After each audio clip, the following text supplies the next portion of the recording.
Salut à toutes et à tous, ravi de vous retrouver en ce début de semaine pour une nouvelle édition de la Minute Quintée. Alors la fin de meeting d'hiver est arrivée à sonner déjà ce samedi. Du coup, voilà, cette semaine elle va reprendre sous le signe de la Provence avec dès lundi un quintet plus disputé sur l'hippodrome de Caen avec les trotteurs. Premier quintet de la saison à la Prairie avec une épreuve intéressante. Le prix de Saint-Etienne, première course du programme, une compétition pour des chevaux âgés de 6 à 11 ans n'ayant pas gagné 305 000 euros. Un recul de 25 mètres à partir de 151 000 euros. Du coup, ils sont 15 au départ et il y aura un recul de 25 mètres pour les 7 plus riches, donc à partir du numéro 9. Une compétition qui est prévue aux alentours de 13h55 et dans laquelle d'ores et déjà on peut écarter 5 concurrents. C'est vrai que en général, cette compétition, on voit souvent des chevaux qui préparent les futures joutes du printemps. Et celle-ci ne va pas déroger à la règle. On peut enlever l'As, le 7, le 9, le 10 et le 15. Du coup, parmi les 10 qui restent, voilà, il y en a encore peut-être un qui semble un petit peu hors d'affaire, mais en théorie, c'est un quintet qui est abordable et qui ne devrait pas rapporter gros. En tout cas, j'ai fait confiance, bien entendu, aux concurrents du premier échelon, notamment les plus jeunes, les 6 ans, qui, à mon sens, devraient se tailler la part du lion, à commencer par le 4, Javadanama, qui reste sur une bonne deuxième place à Agen, montrant non seulement sa forme, mais son aptitude à tourner corde à droite.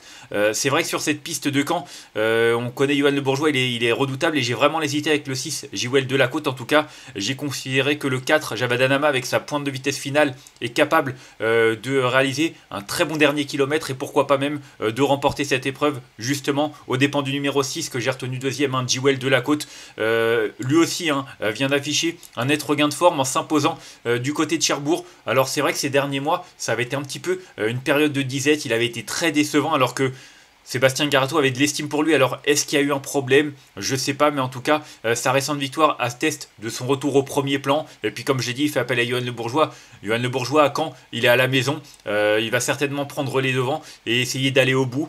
Il l'a déjà fait à plusieurs reprises, c'est pas son coup d'essai, donc voilà, on va voir s'il est capable de le faire, mais en tout cas il fera tout pour y parvenir. Ensuite, le troisième concurrent qui pour moi semble un petit peu au-dessus et présente énormément de garanties, c'est le 8 Jane Mab. Alors le seul problème avec cette jument, c'est qu'elle n'est pas régulière. On voit sa musique 9ème, 3ème, 9ème.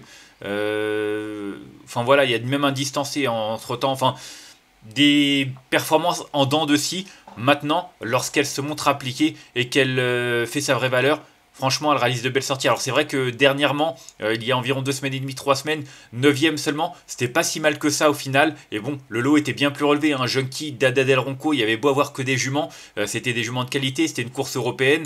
Auparavant, elle avait quand même terminé 3ème d'un lot qui tenait la route.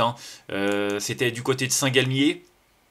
Et c'est vrai qu'elle a été battue par Jeanne Aimé et fameux Saxe en battant quand même Easterman, ce qui n'est pas rien. Bon, ils n'étaient pas beaucoup au départ, mais en tout cas, c'est une jument qui découvre un bel engagement en première ligne, en premier poteau. Et avant le coup, allégé dans sa ferrure, on est en droit d'en attendre une réhabilitation. Ensuite, j'ai retenu en 4ème position le numéro 5, Idéal de Ladoux. C'est peut-être l'outsider séduisant. Il n'y aura pas non plus 20 contre 1, il y aura peut-être entre 10 et 15. S'il y a plus, ce sera vraiment bonus. C'est un cheval qui n'est pas forcément très très rassurant quand on voit sa musique. Distancé, 8ème, premier distancé. Bon, avant c'était un peu mieux, mais c'est vrai que ces derniers temps, il a perdu en régularité, il est retombé dans ses travers. C'est un cheval qui a toujours été un petit peu compliqué comme ça et fautif par le passé. En tout cas, j'ai regardé ses statistiques à Caen, elle confirme cette impression. Il y a couru à 6 reprises, 3 disqualifications pour 3 podiums, dont une victoire. Donc du tout ou rien, j'ai envie de vous dire. En tout cas, il apprécie ce parcours, il est bon droitier. À lui de remettre les pendules à l'heure, mais si il se montre appliqué, ce serait pas impossible qu'il puisse même monter sur le podium. Ensuite, je suis resté au premier poteau avec le numéro 3. Il s'agit de Hotspot Quick. Hotspot Quick, en début de carrière, il a aligné les superbes performances. J'ai l'impression qu'il est un peu plus dans ses gains. En tout cas, c'est un cheval de 8 ans qui n'a pas énormément couru. On regarde ses statistiques. 27 courses pour 10 victoires. Maintenant, il n'a pas gagné depuis quand même le 1er avril 2023, quasiment 2 ans. Donc, même s'il a peu couru depuis et qu'il a certainement eu des petits soucis de santé, c'est un cheval qui a de la qualité. Il reste sur des performances très correctes, notamment à Argentan le 7 février, il y a 3 semaines et demie. Le lot était assez bien composé, il rendait la distance. Là, il est déféré des 4 pieds au premier échelon. Donc voilà, les 3 dernières fois, il était seulement plaqué Peut-être que le fait de le défaire des 4 pieds, ça va jouer en sa faveur. Toujours est-il que lui aussi, à Caen, il se plaît tout particulièrement. En 4 tentatives, il a toujours terminé dans les 4 premiers pour une victoire, 2 deuxième places et donc une 4e place. Donc franchement, c'est un super pourcentage de réussite. C'est du 100%. Voilà, je pense qu'il est juste un petit peu barré par ses cadets, mais en théorie, une 4-5e place est largement dans ses cordes. Ensuite, j'ai retenu en 6ème position le numéro 12, Hold Up du Dijon. J'ai failli ne pas le retenir au début parce que j'aime pas trop quand il fait sa rentrée. Mais franchement, vu les lots qu'il a couru, on l'a pas revu depuis le 6 novembre du côté de Nantes. Maintenant, c'était le GNT. Ideal Lignery qui s'imposait, donc c'est pas rien. Auparavant, Igus qui s'automne encore le GNT. Donc franchement, il a couru des super lots et puis j'ai regardé les statistiques à Caen tout simplement. Il n'y a pas grand chose à acheter, hein, à part une 7ème place. Il a toujours terminé dans les 5 premiers. Il a même. C'est l'arrivée de ce quintet qu'il avait fait. Non, c'était un autre quintet qu'il avait fait il y a 3 ans en tout cas. Il a des super références, que ce soit sur ce parcours ou que ce soit au niveau des lots qu'il a couru, même ailleurs, partout en France. Donc voilà, déférer des 4 pieds confié à Franck Nivard, même s'il rend la distance et que ce ne sera pas une mince affaire, il a le droit lui aussi de prétendre à une petite place. Ensuite, j'ai retenu en 7ème position le numéro 2, 8 Tredor. Alors on regarde sa musique, pareil, hein, c'est pas forcément toujours rassurant. Maintenant, c'est une jument qui a de la qualité, hein, qui a déjà bien fait d'ailleurs sur ce parcours. Je crois même avec Johan Le Bourgeois, si je ne me trompe pas.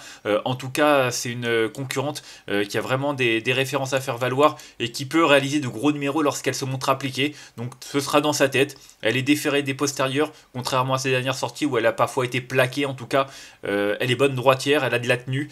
Faudra que ça se passe bien, mais si c'est le cas, elle aussi, elle peut pourquoi pas prétendre à une petite place. Et enfin en 8ème position, j'ai retenu le 13, Gasoline Duceux, qui avait fait l'arrivée de cette épreuve l'année dernière. Elle a terminé 5ème je crois. Ouais, c'est ça, elle a terminé 5ème en 1:12:2, hein. Déjà elle rendait la distance, c'est un super chrono. Maintenant, rendre la distance, comme j'ai dit, c'est pas une mince affaire. Et c'est vrai que lorsqu'elle avait fait cette performance, elle était plaquée déférée des antérieurs, plaquée des postérieurs. Là, elle est uniquement plaquée, donc voilà, peut-être que c'est pour protéger un petit peu ses pieds. En tout cas, elle reste sur une 6ème place très correcte, dans un lot qui tenait la route avancée, hein, derrière Isofou Duchesne notamment. Donc le lot était correct, la performance était intéressante. Ça peut suffire, pourquoi pas, pour accrocher un lot. Et enfin, en cas de non partant, j'ai retenu le 11, Helios 6. C'était un choix entre Helios 6 et Falco des Rochers, mais Falco des Rochers est dans une forme plus que douteuse. Du coup, Helios 6, ça me semble être le plus recommandable en cas de non partant. Et puis, c'est un cheval qui a déjà bien fait en étant ferré et qui a surtout déjà fait l'arrivée de ce quintet il y a 2 ans. Alors certes, il partait au premier poteau, mais ça prouve quand même qu'il apprécie ce parcours et qu'il a des références à faire valoir. Dernièrement à Vincennes, l'opposition était bien trop relevée pour lui. Donc attention, c'est pas forcément une priorité, mais pour une place à Bellecote, ça peut être amusant.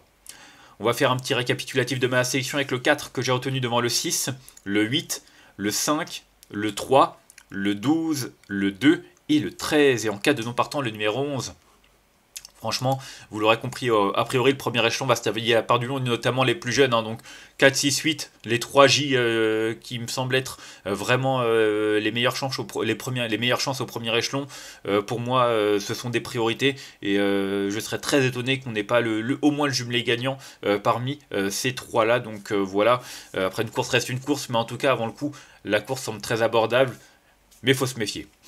On va se quitter là-dessus. Moi, je vous remercie d'avoir suivi cette nouvelle édition de la Minute Quintet. Si vous avez aimé cette vidéo, n'hésitez pas à la liker, à la partager ou encore à vous abonner à notre chaîne YouTube en cochant la petite cloche pour être au courant des prochaines vidéos. On se retrouvera mardi du côté de Chantilly en compagnie des galopeurs, bien entendu. On en reparlera d'ici là. Je vous souhaite une excellente journée et de bons jeux à tous. Bye bye.